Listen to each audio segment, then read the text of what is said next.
The show starts in 3, 2, 1. There goes that man's jock strap. Oh my God, did you see that? America's team? Yeah, right. Oh, baby, it's a big day in sports. There's nothing like battling it out with your teammates all season long to go win a championship. Green Bay's got it this year.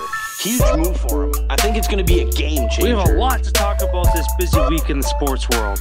Welcome to the In a League of Their Own podcast. The In a League of Their Own podcast is brought to you by Golf Kicks. Screw your shoes. By Canadips. Rep Sports. By Smooth My Balls. And by Streamer Loot. Check out the In a League of Their Own merch line today. Welcome to the show. Let's see what Austin and Collin are diving into today. Hello, everyone. Welcome to episode 86 of In a League of Their Own podcast. Today's interesting sports facts, taking you back to the year 1986, which Wayne Gretzky did something remarkable in the NHL that will probably never be done again. He had played 80 games, had 52 goals, 163 assists for a total of 215 points. He also had a total of 46 penalty minutes on the year. That season, he ended up winning the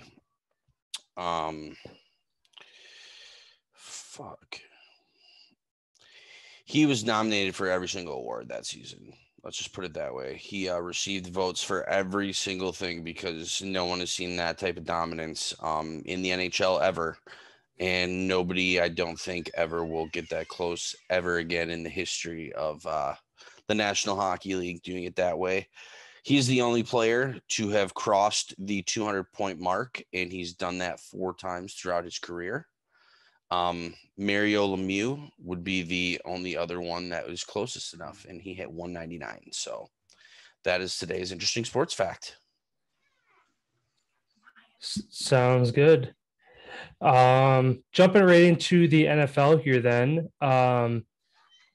A familiar face finally getting back into the league. The San Francisco 49ers signed former Bills cornerback Josh Norman to the squad. I feel like this is in part to Richard Sherman still not signing a deal. He's still technically a free agent. I'm trying to think who else is in that secondary. Norman's going to come in and be the oldest guy, the most seasoned vet in that secondary, I'm pretty sure. So, good signing for them. And I was surprised to see that he was a free agent this year. I feel like he's definitely one of those guys that he's always been a solid cornerback. He's gritty. And he just has that knowledge that you always want in that secondary room. Yeah, he's a great veteran that can definitely teach some of those younger guys how to play and step in to play when he needs to. I think that was a good signing by them. And then unfortunate news for the Baltimore Ravens as they lose their second running back to a season-ending injury in a 5-day span. Justice Hill went down with a torn Achilles tendon, so he is out for the rest of the season. Hill was Baltimore's third running back. Obviously, he was lost right after J.K. Dobbins with his ACL on the preseason finale. The Ravens brought in Le'Veon Bell, Devante Freeman, and Elijah Holyfield on Monday to work out. Baltimore only has 2 healthy running backs on their current roster, Gus Edwards and Tyson Williams. How do you think this pans out for the Baltimore Ravens since they've led the NFL in rushing the past 2 seasons? It's crazy to see. That's crazy. You have your number 1 and number 3 running back go down within the same week, essentially. Gus Edwards, he's one of those guys. He's going to get a lot of touches this year. I guess going over to fantasy, he's one of those guys you're going to want to have on your roster, that kind of thing. Le'Veon Bell and Devante Freeman, 2 guys that everybody's very familiar with.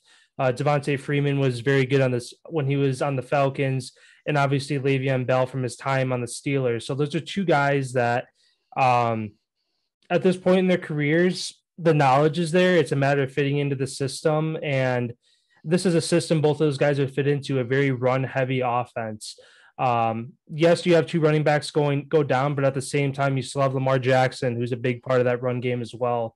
So as much as you're going to be shifting around guys, calling up practice squad guys, maybe releasing people, moving them to season-ending IR, that kind of stuff. I mean, it works out for Le'Veon Bell. I think he's kind of the front runner right now for who it looks like they're going to sign to that squad. So yeah, as much as it sucks, I feel like they're still going to be okay for the year. And like you said, that team is able to be bailed out by the mobility of Lamar Jackson, where if that happened to, let's say, a Tampa Bay Buccaneers team where they lose their running backs, they're kind of fucked because Tom Brady can't move. So, if you don't have as mobile quarterback, you really do need your running backs. And hopefully, I guess, yeah, I'd like to see Le'Veon Bell get another chance. Yeah, I know he kind of supposedly had some hurt feelings from when he was just in Kansas City, saying that he didn't see eye to eye with like Andy Reid and like didn't agree with their system or whatever. I mean, he ended up getting. Did he end up getting? Was he there 2 years ago when they won the ring, when they won the Super Bowl, or was he just there last year? I think he just was there last season. I think he was still on the Jets when the Chiefs won. Oh, okay. Yeah, I mean, Le'Veon Bell is one of those guys, still a great running back in the league, and I'm pretty sure he still doesn't have a ring, but yeah, hopefully it's kind of a rebound for him going to Baltimore. Again, that's not finalized, but Baltimore is in kind of a desperate spot, and like I said, from the reports, it seems like Bell is kind of the front runner for them to sign. So.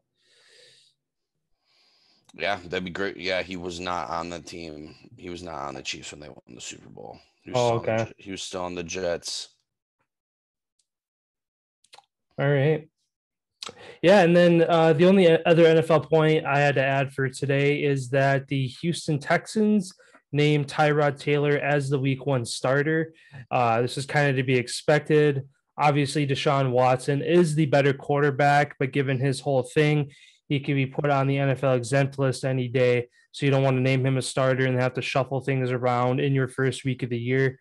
Tyrod Taylor, one of those guys, again, looking for redemption after his botched surgery when he was with the Chargers. Either was it last year or late 2019 when that happened.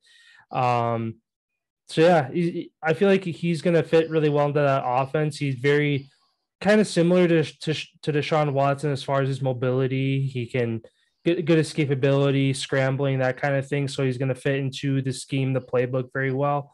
Yeah, it's funny. Deshaun Watson is actually the number 3 quarterback on the roster right now. So if Taylor went down, it wouldn't even be Watson to step in. So, yeah, we'll see how that goes for them week 1. But I kind of like, obviously the Texans are going to be one of the lower teams in the NFL. At least they're expected to be this year, but at least Taylor gets another shot at the NFL. Yeah. And then other thing I have, New England Patriots quarterback Mac Jones rockets to number 2 choice in odds for AP Offensive Player of the Year, or Rookie of the Year, I should say. Excuse me. So people are thinking that he's going to have a hell of a season.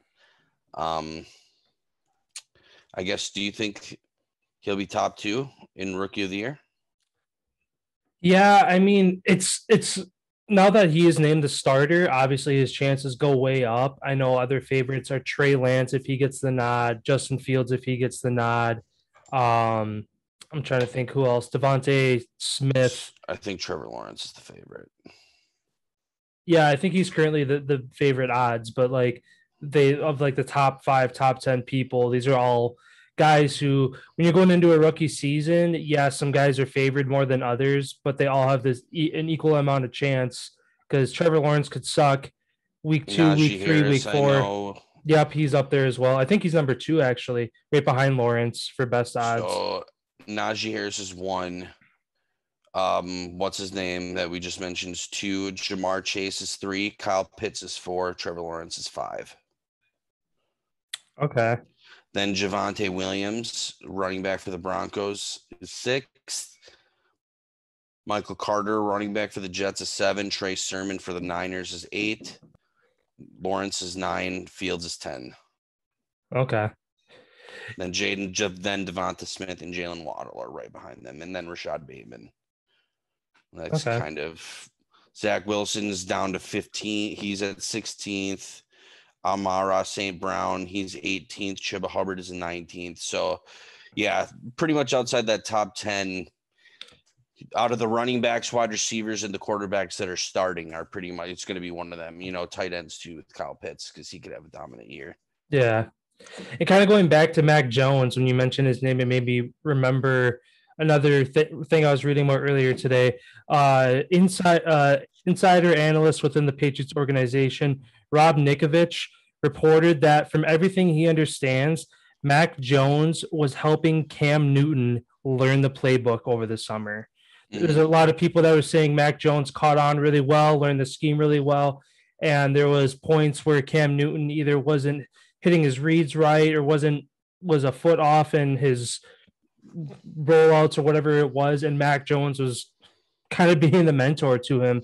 So kind of reading that, it makes that much more sense as to why he is going to be the week 1 starter. Just him taking on that leadership role of a former NFL MVP, made it to the Super Bowl. He's been in the league close to 10 years now, whatever Cam Newton's at. Yeah, so great to see that. They're hoping this guy turns out to be another TB12. Yeah. Yeah, that's a lot of comparisons that are made. Shit. Yeah. One franchise has 2 quarterbacks that dominate the NFL for 40 fucking years. Mm-hmm. I mean, not obviously there wasn't as much dominance in a dynasty built as the Patriots, but kind of reminds me of a Favre to Rodgers situation where Favre was there for 17 years. Rodgers is going into his 18th year. That's 35 years. So that's almost 4 decades as well of fans not being pissed off. Yeah, of a Hall of Fame QB under center. Obviously, they don't have the Super Bowls to show for.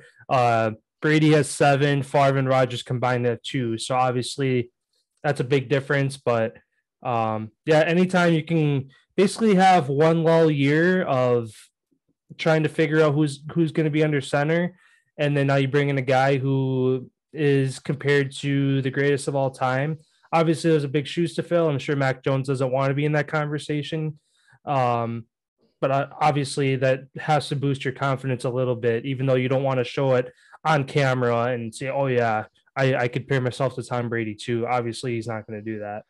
Playing at Alabama, though, you have the expectation to win so he's already lived through that of having that expectations on him all the time, where maybe that's why people who come out of Alabama are typically more league ready than, because they just have the pressure on them all the time having to be the best.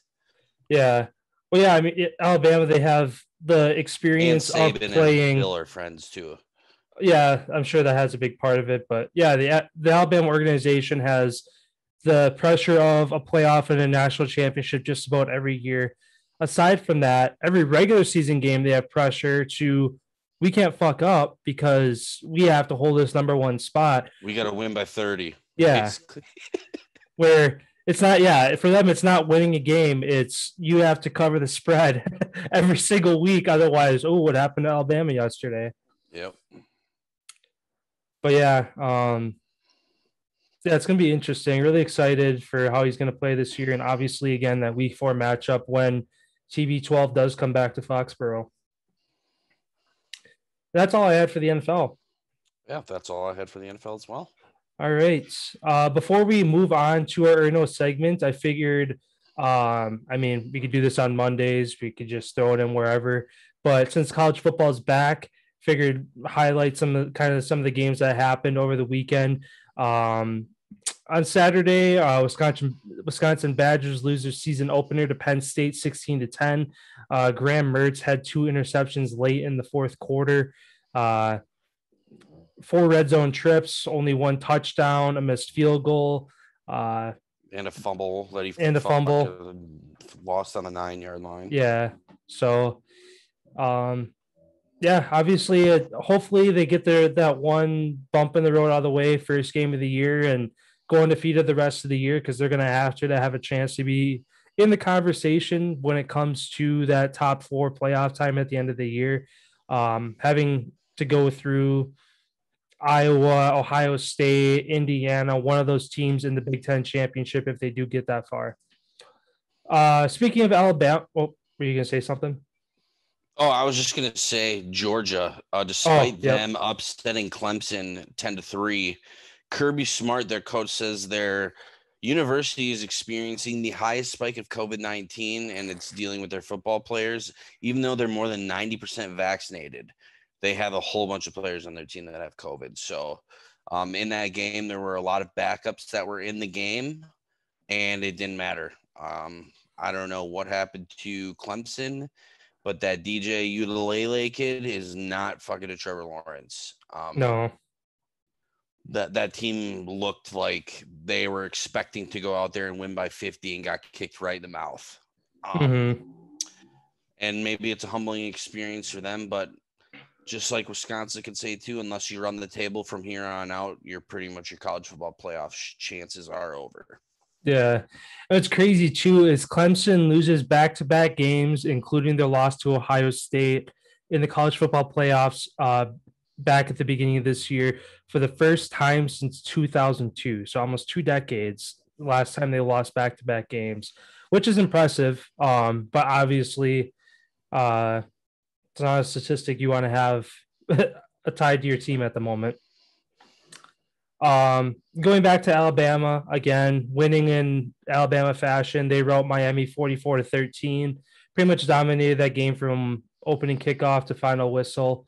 I only watched a little bit of the game because it was honestly getting boring to watch. It looked like a college team playing a high school team at times, just kind of one of those games.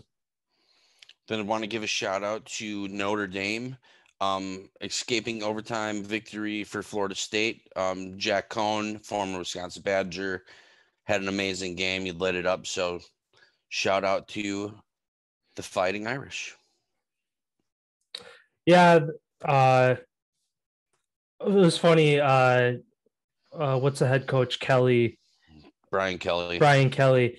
His post-game interview that he's getting a bunch of flack for, how he was quoting.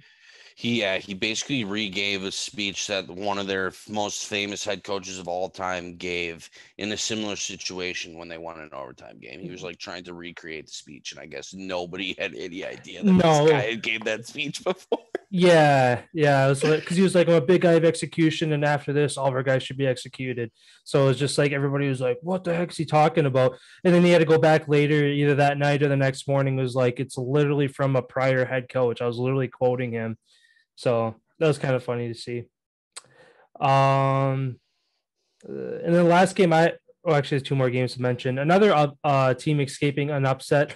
Oklahoma wins 40-35 over Tulane, who had a chance, recovered an onside kick at one point in the game, and on a 4th and 13 with like 2 minutes left, Tulane quarterback scrambled out to the right and came up a half yard short on the drive, turning it over to Oklahoma, and then Oklahoma just ran out the clock. So Spencer Rattler, the Heisman MVP or Heisman candidate, favorite for the year, stood the test, looked a little shaky for the first game of the year, but important thing is to come out with the win, especially when you're ranked number 2, when you're ranked that high. Taking a loss to an unranked team, it takes you a couple games of dominant wins to climb back up the leaderboard to get to that point again. Mm-hmm. And then 2 big losses in the Big Ten. Michigan Wolverines running back or wide receiver Ronnie Bell is out for the rest of the season with a knee injury. And former Big Ten running back of the year, Minnesota, Mohamed Ibrahim, is out for the season with a lower leg injury. So that's a huge loss to the Golden Gophers, as he pretty much was carrying their team against Ohio State. And the second he went out, that's when Ohio State took over. So hopefully you have a speedy recovery. I mean, I don't know if he's a senior or not, but that sucks. I want to say he is. I know for sure he's a junior, but I think he's a senior. So hopefully he wasn't redshirted. So yeah. he can have one more year. Yeah. But But at the same time, do you take that risk to come back and re-injure it again, or do you just have your 1, 2, 3 years, either 2 or 3 years he's played already, bring that to the table at the NFL draft and go off of that? But is he going to be ready to, go through the combine and stuff? Yeah, that's true. Legs are fucking weird. Mm-hmm. Yeah, and then my last point, also finishing up with the Big Ten here, Iowa makes a case to be one of the top Big Ten teams with a 34-6 win over Indiana. Indiana was supposed to be one of the Big Ten powerhouses this year, who went toe-to-toe with Ohio State in a game last year, almost handing them their only loss on the year. So, yeah, cool to see Iowa football back. A lot of good teams. Obviously, Penn State beating Wisconsin, Ohio State doing what they do, Iowa making their case.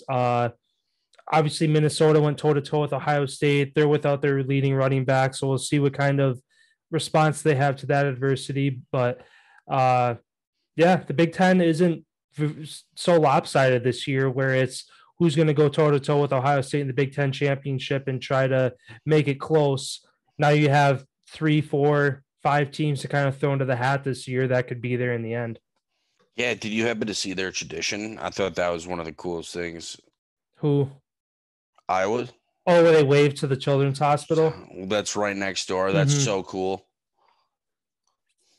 And then, yeah, my last point for NCAA football here is Presbyterian Blue Hose quarterback Ren Heffley sets an FCS touchdown pass record in the season opener with 10 touchdowns. They ended up winning the game 84-43 over St. Andrews on Saturday. But, yeah, starting off Michigan transfer. This is who was their quarterback last season. And they didn't think he was good enough, and now he just goes tosses 10 touchdowns in the first game of the season. So, shout out to that kid. I mean, 10 touchdowns in a fucking college game. That's unbelievable. Yeah, that's video game numbers right there. Yeah. Yeah, I didn't have anything else to throw out there for football. I mean, given we do the episodes 3 times a week, and there are college games that happen throughout the week, we'll probably just highlight any scores that happen, probably highlighting more of the top 25 teams. And then obviously Presbyterian wasn't a top 25 team, but when you throw 10 touchdowns, you got to get mentioned as well. So going forward, we'll definitely be talking more college football with these episodes as well. Then moving into our Monday segment, we have Ynot. Today, I am going to be asking you, I have 10 athletes from the NFL, and the question is going to be future Hall of Famer or no?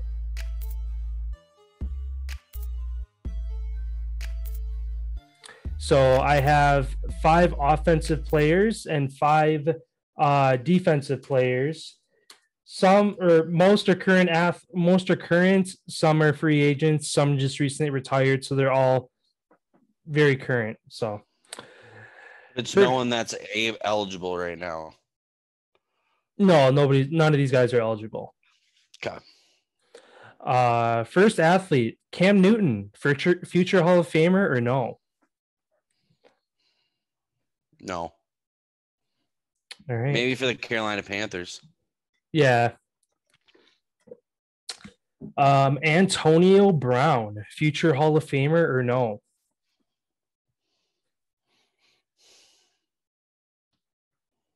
I say yeah. He's fucking real. He's an unbelievable wide receiver. Plus he got his ring last year. Well, they won. That was his only ring. Fuck, that's right. Because we beat the Steelers. Yeah. That was his rookie year, Antonio Brown's rookie year. Yeah, and when he was on the Steelers, what was it? Back-to-back years that he had 1,000 yards leading the league. So when you have that on your resume, I feel like that's Hall of Fame worthy.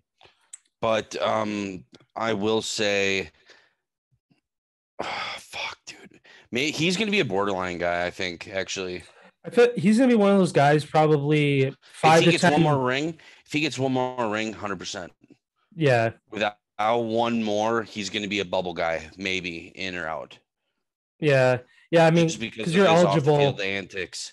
Yeah, and you're eligible 4 years once you're retired. After you retire, he's going to be one of those guys, probably 10 to 20 years after he retires, that he'd get in. He's definitely not going to be a first ballot guy unless they have a bunch of baller years back to back, and they're desperate to throw somebody on the board. But he ain't a first ballot. No. All right, next athlete, Devante Adams, future Hall of Famer or no? He gets himself a ring. Fair enough. And can keep doing what he's doing.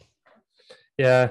He's same situation as Antonio Brown. I'm going to put him on that same cusp. Like, he's right on that bubble. If he gets 2 Super Bowl rings, that'll put you right in there.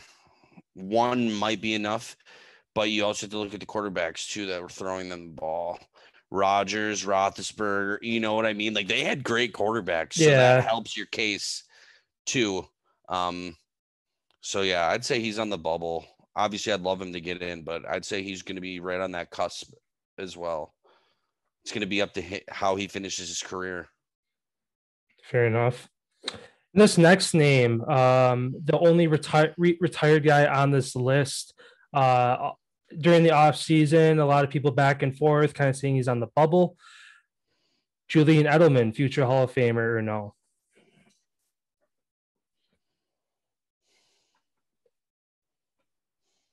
Probably yes, just because he was like the first slot guy that made the slot position what it is today. He like changed the game sort of in that sense. So yeah, I'm going to say he gets in.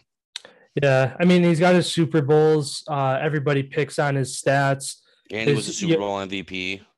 His yards per catch, his overall yards, his touchdowns are lacking compared to other receivers who played the length of the career that he did.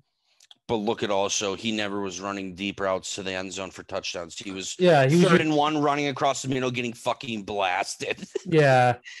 Like, he was a crash dummy for them. And he'd catch the ball and he'd get smoked. So I say, yeah, he gets in. Sounds good. The last offensive player on this list, Zach Ertz, future Hall of Famer or no? Nope. All right. He's going to have to pass Kittle or Kelsey, and he ain't even close. Well, that's the thing. He was the greatest tight end in football at one point. Obviously, he's past his prime. So to compare them to him now is tough. But I mean, I feel like if for a 2 to 3 year span, you were the best player at your position in the entire league. 1 year when they won the Super Bowl. And then the year prior, or the year before that, he was like putting up crazy numbers. His numbers sucked. His one crazy year was 2018 when they won the Super Bowl. He had 1,100 yards. 8 touchdowns. Everything else other than that is not too crazy. I mean, in 19, he had 916, but what did Kelsey have? Probably over 1,000. You know what I mean? Yeah. Kelsey's been his fucking roadblock. And I don't know, unless Ertz goes out early, I could see him getting in and then Kelsey getting in after the fact. But I think Ertz will be the guy who will be 10, 15 years after the fact that maybe gets in. Yeah. I'm going to say maybe. I'm going to say maybe because he only had one really good year. Fair enough. All right, moving over to the defense then. Some young studs here. First one on the list, we have Xavier Howard, future Hall of Famer or no? Very young in his career, so you have a small sample size, but if he can keep getting a handful of picks every single season, I'd say, because he had 10 last year. Which has only ever been done a handful of times in history. Yeah, I'd say if he could average 5, 6 a season for his career, yes, most definitely. He reminds me of like a Deion Sanders type who kind of does it all. Sounds good. Moving on then we have Joey Bosa, future Hall of Famer or no? If he can stay healthy and get back to getting sacks that he did his first handful of years that he was in the league before he really got hurt, I'd say yes, he could. But it's going to take a couple of years of dominance again, I feel like, to reprove that, because he did have a couple good years at the start, and then obviously he got hurt and was a big lull for a while, and now he finally got back. So I guess we'll see what happens there. Sounds good. Next, cornerback, Xavier Rhodes, future Hall of Famer or no? No. And I'm going to go back to who you said first, Xavier Howard as well. They're going to need a Super Bowl. There's so many good corners that play the game that have rings. So I feel like they're going to need at least one ring in order to catch that mark. Sounds good. Then I guess going to this next one, they'll kind of will have your opinion already set. Gilmore? No. Tyrann Mathieu, future Hall of Famer or no? Yeah. And then this last one doesn't have a ring, but has been in the league for a very long time, doing it at a high level. Harrison Smith, future Hall of Famer or no?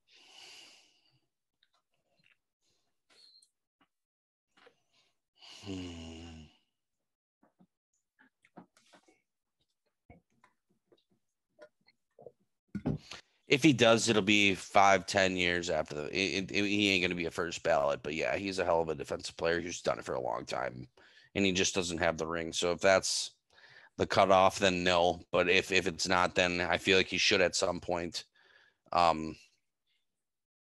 Yeah. Sounds good. Well, that wraps up today's or no segment. Moving in then to the NBA. What you got over there? Not a whole lot going on. Deandre Jordan is now a member of the Brooklyn Nets, and he is intending to sign with the Los Angeles Lakers. He's expecting to be bought out basically by Brooklyn, and he wants to sign with LA. That's kind of what's going on with that situation. Also, LaMarcus Aldridge was cleared after heart concern, and he is signing with the Brooklyn Nets. So I feel like ultimately DeAndre Jordan was the backup for LaMarcus Aldridge if they couldn't get him. Obviously, he passed his physical with his heart condition, so they got DeAndre Jordan as well. So they're going to cut him basically and let him go to LA. So that's kind of all that's going on in the NBA really at this point. Yeah, that's the only thing I had as well. I looked over though just tonight within the hour. Chicago Bulls agreed a 2-year, $3.6 million deal with forward Elise Johnson. So that is the only signing to mention. Other than that, in the DeAndre Jordan news, again, not a whole lot going on in the NBA. So then moving into the MLB, the Brewers won their weekend series yesterday in cinematic fashion, going into the 9th down 5-1 and winning off a Daniel Vogelbach grand slam. The Brewers continued their stretch today with a game against the Phillies. They got routed 12-0.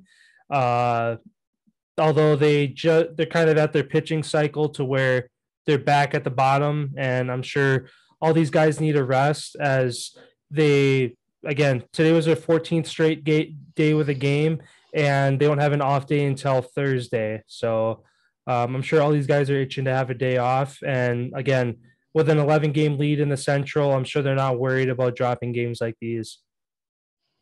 Over in the NL West, there was a heavyweight bout over the weekend between the Giants and Dodgers. The Giants would go on to win the series 2-1 and maintain the division lead.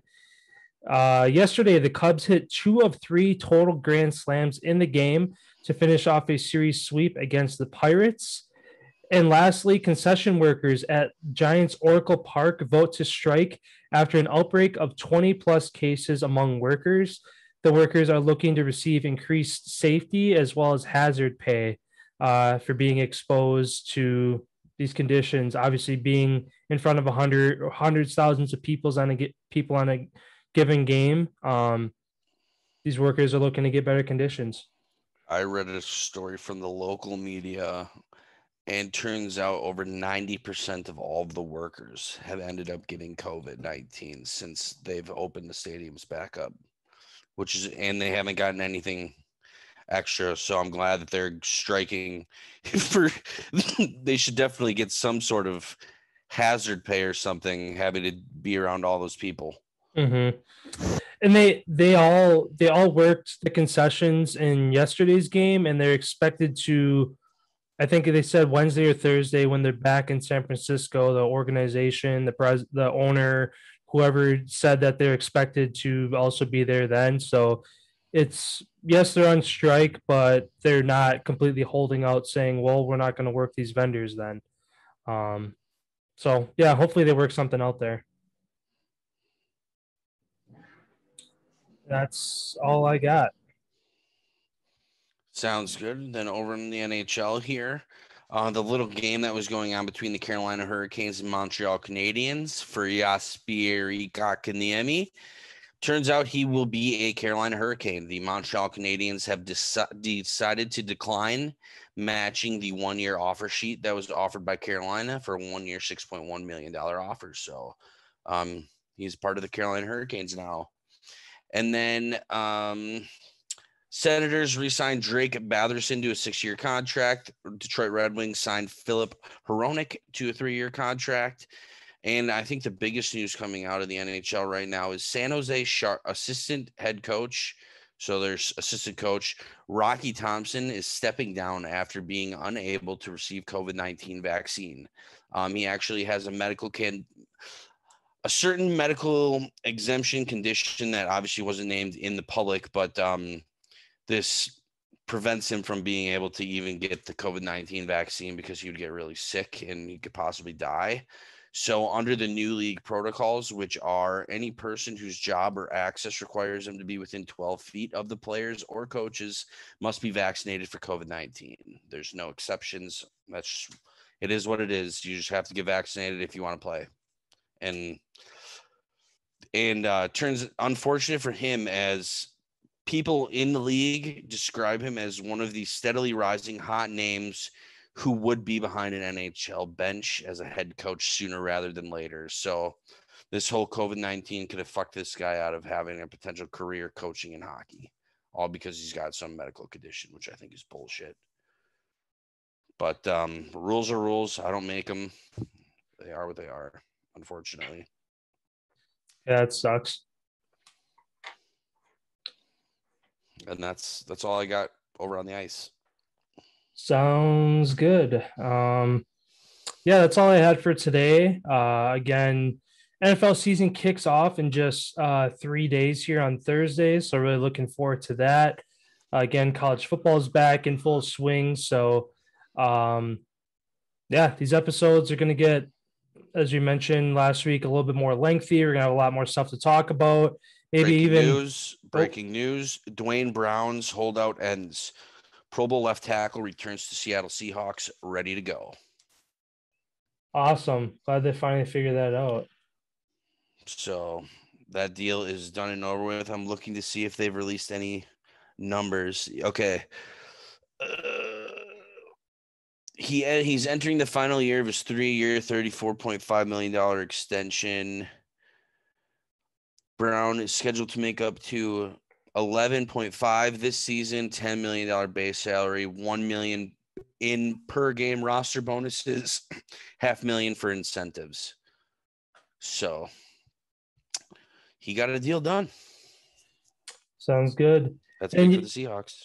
Yeah, and then updating the list here for the NFL as well. With obviously the bad news in Baltimore, one good note in Baltimore is that the Ravens extend tight end Mark Andrews to a 4-year, $56 million deal. That just happened within the hour as well. So glad to see they locked him down. Obviously, a top 5 tight end in the league right now. So, yeah, with the bad news in Baltimore, at least they have one good thing on the day. And yeah, going forward, as I was saying, with college football back, might start doing more, implementing a segment, talking about them more, maybe a football segment in general, highlighting stuff as more news comes out with kind of all these seasons overlapping. And in the next 2 months, hockey and basketball also getting thrown into the mix. It's into that fun part of the year for talking about sports. So really looking forward to it. And then the golf season starts back up as well in a couple of months after the Ryder Cup. You know, they're going to start golfing already down in Florida coming pretty quick. So, oh yeah, I should give a shout out to Patrick Cantlay for the World Championship. So shout out to them. And I don't know, did the women's win or did the Europe women's win for the Solheim Cup? Last I saw that America was down by 1 point. Yeah, I don't think I've looked at the leaderboard since like Friday, so I don't even know how the last round or two went.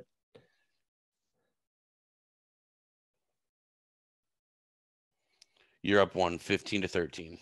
Oh, okay. We tied today 6-6. So, yep, that's it. Sounds good then. Thanks again for everybody tuning into our episodes. Feel free to check out all of our socials in the description down below. Instagram, TikTok, Twitter. You can find all the latest breaking news outside of our episodes there. For our audio episodes, check out Google Podcasts, Apple Podcasts, and Spotify, anywhere associated with Anchor for the audio episodes. Any feedback, any good ratings also helps us get up the charts. Feel free to check out our merch store, also down in the description. Shirts, sweatshirts, mugs, stickers, all that good stuff. Feel free to rep the pod, tag us in a post, and we'll be sure to give you guys a shout out. So thanks again, everybody. We'll be back on Wednesday. See you on Wednesday, everyone.